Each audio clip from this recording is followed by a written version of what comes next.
story about, who have been casualties of this attack on free speech. I think it's,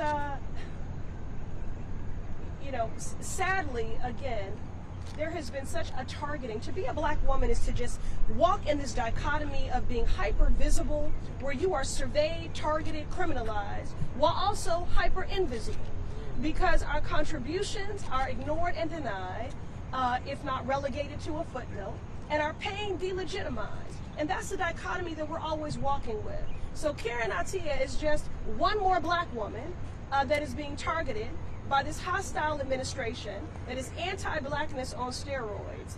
Unfortunately, there is a long line of black women who have been casualties in these targeted attacks. But yes, it's another attack on free speech. Look, this is a fascist, and a fascist wants a citizenry that is ignorant and uninformed. That's right. They want propaganda. They want a citizenry where people are indifferent to the suffering of their neighbors. And they want a citizenry that is inactive. And I would argue that her good reporting was antithetical to all of that. So we stand with her. Would anyone else like to say anything about Karen or anything? Okay. Yes. Last question, please. Congresswoman, I was wondering if you could react to reports that James Comey might be indicted today, that the Justice Department may indict him. Well, again, we find ourselves in a constant perpetuation of a culture under the current occupant, of a politics of grievance and retribution. And so this is one other person who was in the crosshairs of that. It's incredibly ironic. This administration is it's cruel, it's chaotic, it's callous, and it most certainly is corrupt. So, unfortunately, it is a consistent targeting and another act of political retribution and grievance.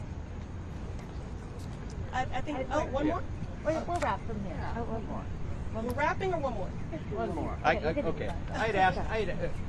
You had said that the attack on healthcare and how it affected the African American community. Another attack that Republicans are doing is on abortion care.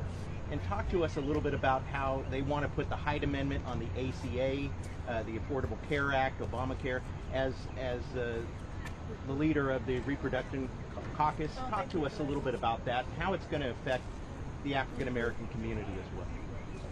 Well, it already is. And again, I want to say for women who have been leaders in the reproductive justice space, even when Roe was the law of the land, because of the Hyde Amendment and other barriers to access, women were being denied life-saving, essential health care. So it's important to note that. But we were, we've been the canaries in the coal mine in that as well. So the black maternal morbidity crisis continues to grow. No one should be denied health care because of their zip code, because of their immigration status, or how they pay their insurance. And the Hyde Amendment is, again, it is racist and has already resulted in a denial of critical, essential care. And again, this is about reproductive freedom. It's ironic that the opposition, claims that they're the party of freedom when their agenda is anti-freedom. It is seeks to control your autonomy over your body, seeks to control the books that you read. It is anti-freedom. It's anti-science. It's anti-data. It's anti-woman. It's anti-immigrant. It is anti-black.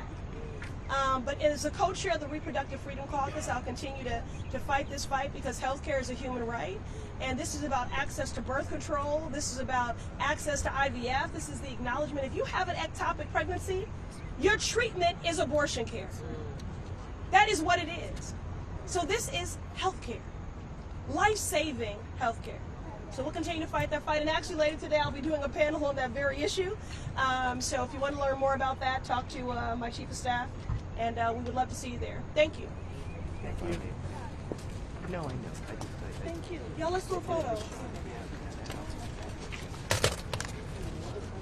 Oh, no, we can't walk. I know. Yeah.